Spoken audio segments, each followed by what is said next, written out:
AP మాజీ CM Jaganmohan Reddy గారి బర్త్డేకి ట్విట్టర్‌లో ఎక్స్ ఖాతాలో విజయసాయి రెడ్డి గారు పోస్ట్ చేశారు.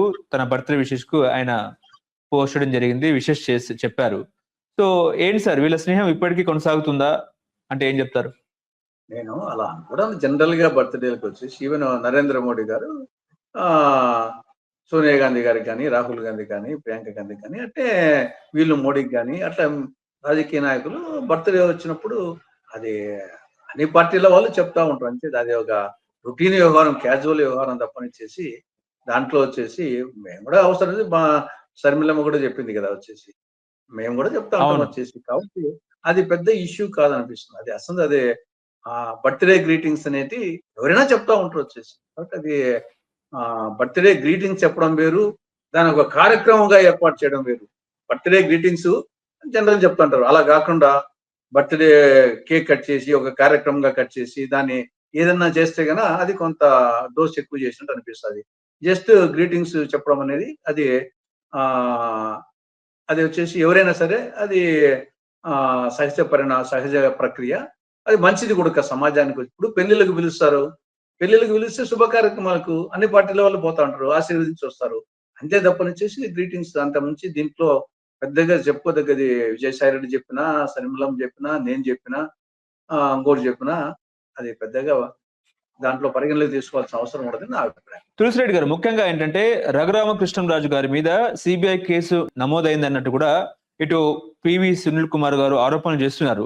దాదాపుగా 3 బ్యాంకుల నుంచి 945 కోట్ల లూటీ చేశారని చెప్పేసి కూడా ఐపీఎస్ అధికారి వ్యాఖ్యల్ని మీరు ఎట్లా చూస్తారు?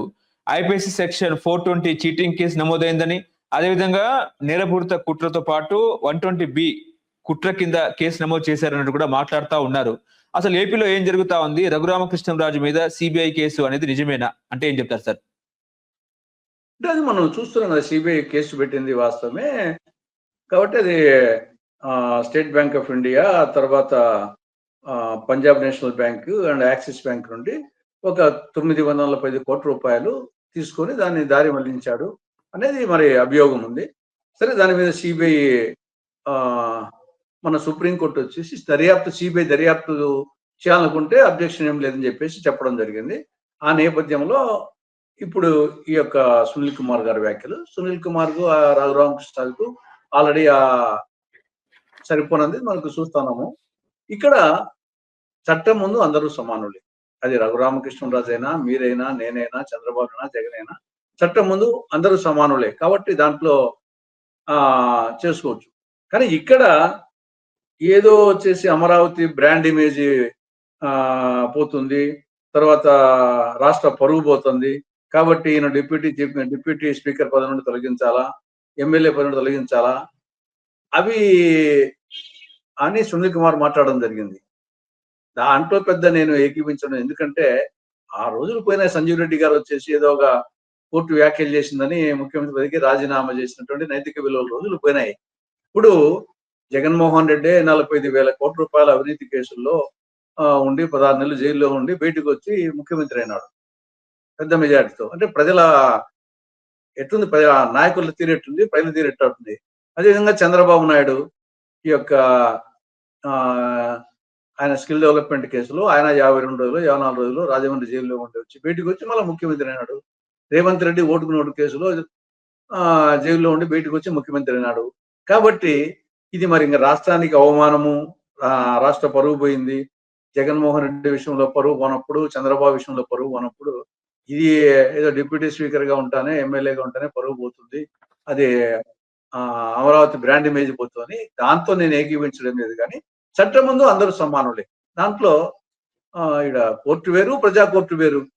ప్రజా కోర్టులో వచ్చేసి ఎంత అవినీతి పడైతే వాళ్ళంత అందరం ఎక్కిస్తా ఉన్నారు. చూస్తున్నాం కదా ఇప్పుడు పరిస్థితి బట్టి. ఎవరి దగ్గర డబ్బులు ఎక్కువ ఉంటే, ఎవరు అవినీతి పడైతే వాడు ఎంత అవినీతి పడైతే అంత డబ్బులు ఎక్కువ ఉంటాయి. ఎంత డబ్బులు ఎక్కువ ఉంటే అంత రాజకీయంగా ఎదుగుతాడు. ఇది ప్రజా కోర్టు ఇచ్చే తీర్పు ప్రస్తుతానికి. కోర్టులో వచ్చేసి చట్టం ప్రకారంగా, రాజ్యాంగ పరంగా అది పోతుంది. కాబట్టి ఇక్కడ చట్టం ముందు మాత్రం కోర్టు ముందు అందరూ సమానులే. రఘురామకృష్ణరాజు అయినా, పివి సునీల్ కుమార్ అయినా, ఎవరైనా కానీ. ఇది ప్రజా కోర్టుకు సంబంధించి ఆయన చెప్పిన వ్యాఖ్యలు ఏదో రాష్ట్రం పరుగు పోతుంది, అమరావతి బ్రాండ్ ఇమేజ్ పోతుంది అనేది దానికోసం ఆయన రాజీనామా చేయాలా, ఆయన తొలగించాలనేది అది అంత పెద్ద వ్యాలిడ్ పాయింట్ కాదని నా అభిప్రాయం. ఓకే.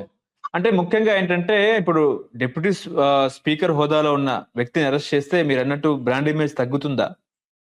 ఏం సార్? నేను చెప్తున్నా కదా, జగన్మోహన్ రెడ్డి 16 నెలలు జైల్లో ఉండి వచ్చి ముఖ్యమంత్రి అయినాక, చంద్రబాబు నాయుడు 52 రోజులు జైల్లో ఉండి ముఖ్యమంత్రి అయినాక, రేవంత్ రెడ్డి జైల్లో ఉండి వచ్చి ముఖ్యమంత్రి అయినాక, ముఖ్యమంత్రి దానికి ప్రజలు వచ్చేసి ఓటు ద్వారానే ఆ విధంగా చేస్తారు. అంటే ఇంకా పరువు పోవడం ఏమిటి?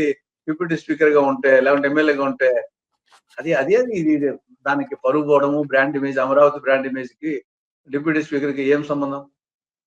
Amaravati brand image okay. కి ఈయన వేరే నియోజకవర్గం ఎమ్మెల్యేకి ఏం సంబంధం? అది కనీసం ఆ నియోజకవర్గ ఎమ్మెల్యే కూడా కాదు. ఓకే. తులసిరెడ్డి గారు, మీరు సీనియర్ నాయకులు కాబట్టి ఇప్పుడు కేంద్రంలో ఏంటంటే జాతీయ ఉపాధి హామీ పథకం పేరుని మార్చారు. నరేగా స్కీమ్‌ను బీజేపీ బుల్డోజ్ చేసిందన్నట్టు కూడా వార్తలొస్తున్న పరిస్థితి. నరేగా ఉపాధి హామీ పేరు మార్పుపై చంద్రబాబు ఎందుకు మౌనంగా ఉన్నారు? జగన్మోహన్ రెడ్డి ఎందుకు మౌనంగా ఉన్నారు? అన్నట్టు కూడా మాట్లాడుతున్నారు. మీరేం చెప్తారు సార్ దీని మీద? ఇప్పుడు మేము మొదటి నుండి చెప్తున్నాము, ఆంధ్రప్రదేశ్ లో బీజేపీ అంటే బి అంటే బాబు, జే అంటే జగన్, పి అంటే పవన్. అంటే బీజేపీ చేతిలో కీలు బొమ్మలు, బీజేపీ చేతిలో వీళ్ళు కవాలీలు. అది స్పష్టంగా అర్థమవుతుంది. అది రాష్ట్రానికి నష్టం జరుగుతుంది. పేరు మార్పు ఒకటి, రాష్ట్రానికి నష్టం ఒకటి. రాష్ట్రానికి వచ్చేసి గతంలో 90% కేంద్రం నిధులు, 10% రాష్ట్రం నిధులు భరించేటి. ఇప్పుడు 60-40. కాబట్టి రాష్ట్రానికి ఇది పెను ఆర్థిక భారం అవుతుంది. కానీ ఇటువంటి పరిస్థితుల్లో కూడా చంద్రబాబు నాయుడు ఆయన మీద ఆధారపడి గవర్నమెంట్ నడుస్తా ఉంది, మోడీ ప్రభుత్వం. కాబట్టి రాష్ట్రానికి ఎంత నష్టం జరుగుతూ ఉంటే ఇటువంటి సందర్భంలో కూడా మోడీని గురించి, ఆ పథకం గురించి మాట్లాడలేని ఆ బానిస బతుకు ఎందుకుంటారు? ఇక రెండవది మహాత్మా గాంధీ. ఏం అవసరం ఇది? వాళ్ళకు భోగాలం దాపురించింది. బీజేపీ మోడీ ప్రభుత్వానికి వినాశకాలం దాపురించే, ఇప్పుడు దాంట్లో సంస్కరణలు కొన్ని సవరణలు చేయొచ్చు. మహాత్మా గాంధీ పేరు తీయాల్సిన అవసరం లేదు. ఆయన జాతిపిత, ప్రపంచ నాయకుడు. ఆయన పేరు తెలుసుకోవడమే అందరికీ గర్వకారణం. ఇది ఆయన కాంగ్రెస్ నాయకుడు కూడా కాదు, అలా ఉండిండొచ్చు కాంగ్రెస్ కోసం ఒక అధ్యక్షుడుగా. కానీ ఆయన అందరి నాయకుడు, జాతిపిత, అందరి వాడు, ప్రపంచ నాయకుడు. ఆయన బోధనలు సత్యము, అహింస, సత్యాగ్రహం అనేటి సార్వకాలీనం, సార్వప్రాంతీయం, సార్వజనీనం, అందరికీ ప్రపంచం అంతా వర్తించేటి. అటువంటి ఆయన పేరు అందరూ గ్రామ స్వరాజ్యము, దేశ స్వరాజ్యం జంట నినాదించినటువంటి వ్యక్తి. గ్రామ స్వరాజ్యం కోసం ఇప్పుడు మహాత్మా గాంధీ జాతీయ గ్రామీణ ఉపాధి హామీ పథకం ఉంది. అటువంటి పేరు నుండి మహాత్మా గాంధీ పేరు తొలగించడం అనేది అది ఆ యొక్క బీజేపీ ప్రభుత్వ పతనానికి కౌంట్ డౌన్ ప్రారంభమైంది. వాళ్ళతో అంటగాగుతున్నటువంటి పార్టీలకు, నాయకులకు కూడా కౌంట్ డౌన్ ప్రారంభమవుతుంది. రవి అస్తమించిన బ్రిటిష్ సామ్రాజ్యాధినేతలనే తరిమి కొట్టినటువంటి వ్యక్తి మహాత్మా గాంధీ. ఆయనతో పెట్టుకున్నారు. మటాష్ కాక తప్పదు బీజేపీ ప్రభుత్వం. బీజేపీతో అంటగాగుతున్నటువంటి పార్టీలు కూడా ఇది ఎవరు, దేశ ప్రజలు ఎవరు హర్షించరు. నెహ్రూను విమర్శించినప్పుడు కూడా సరే, అది ఆయన పార్టీ నాయకుడు కాబట్టి కొంత సరేలే అనుకోవచ్చు, కానీ దానికి కూడా జస్టిఫికేషన్ లేదు అయినప్పటికీ. కానీ మహాత్మా గాంధీని ఇది ఊహించని పరిణామం. అది పోగాలం దాపురించిన వాళ్ళే ఆ విధంగా చేస్తారు. కాబట్టి సెల్ఫ్ గోల్ కొట్టుకుంది ఈ విషయంలో వచ్చేసి ఆ పథకం పేరు తీసేయడము. రెండవది